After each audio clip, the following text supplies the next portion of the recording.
ఆ స్వామి దర్శనం కోసం వచ్చిన భక్తులు ఇలా గోడ కూలి క్యూ లైన్లో ఉన్నప్పుడు గోడ కూలి 7 మంది చనిపోవడం, ఇంకొక కొందరు దెబ్బలు తగిలి హాస్పిటల్లో జాయిన్ అయ్యడం జరిగింది. నిజంగా చాలా బాధాకరం, చాలా దురదృష్టకరమైన సంఘటన జరిగింది. ఈ టెంపుల్ చరిత్రలో ఎప్పుడూ జరగలేదు ఇలాంటి సంఘటన. అసలు మనం తీసుకుంటే ఈ చందనోత్సవం కోసం మన రాష్ట్రంలో ఉన్న భక్తులే కాదు, చుట్టుపక్కల రాష్ట్రాలు ఒరిస్సా నుంచి కూడా వస్తారు. అలాగే మన విశాఖపట్నమే కాకుండా చుట్టుపక్కల జిల్లాల నుంచి అన్ని దగ్గర నుంచి కూడా ప్రజలు లక్షలాది మంది వచ్చి ఆ స్వామి నిజరూప దర్శనం చేసుకుందామని ఎంతో ఆశపడుతూ వస్తారు. అలాంటిది ఇలాంటి సంఘటన జరిగిందంటే ఇందులో కూడా నేను జడ్పీ చైర్మన్ గారు అక్కడ పరిశీలించడం జరిగింది. ఆ గోడ ఈ చందనోత్సవం కోసమని కట్టారంట. కట్టింది ఒక వర్షంకే కూలిపోయిందంటే ఎంత నాణ్యతా లోపం ఉంది అనేది క్లియర్గా అర్థమవుతుంది. ఆ గోడని ఇప్పుడు కూడా ముట్టుకుంటే ఆ సిమెంట్ అంతా ఊడొచ్చేస్తుంది.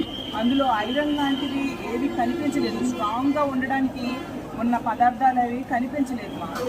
అంటే ఎంత నాణ్యత తక్కువతో ఎందుకు కట్టారు, ఎవరు కట్టారు, భక్తుల ప్రాణాలతో ఎందుకు చెలగాటమాడుతున్నారు అర్థం కాని పరిస్థితి.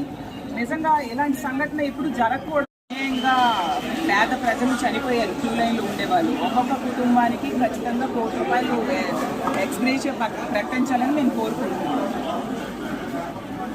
అందరికీ నమస్కారం అండి. 4:30 గంటలకి మరి మీరు రావడం జరిగింది.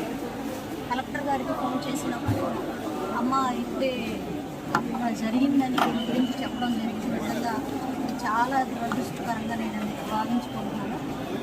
ఇప్పుడు మేము వచ్చి ఎమ్మెల్సీ గారు నేను పరిశీలించినటువంటి ఏదైతే ఆ ప్రాంతం ఉందో ఇప్పుడు ఘటనా స్థలాన్ని మేము చూసాము.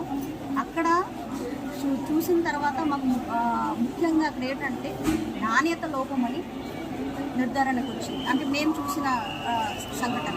అదేవిధంగా చందన ఉత్సవానికి 6 నెలల నుంచే ప్రయత్నాలు చేస్తున్నారు కదా, గోడ వారం రోజులు కట్టేసి ఉద్ధరించవలసినటువంటి అవసరం ఏముంది అని నేను అడుగుతున్నాను.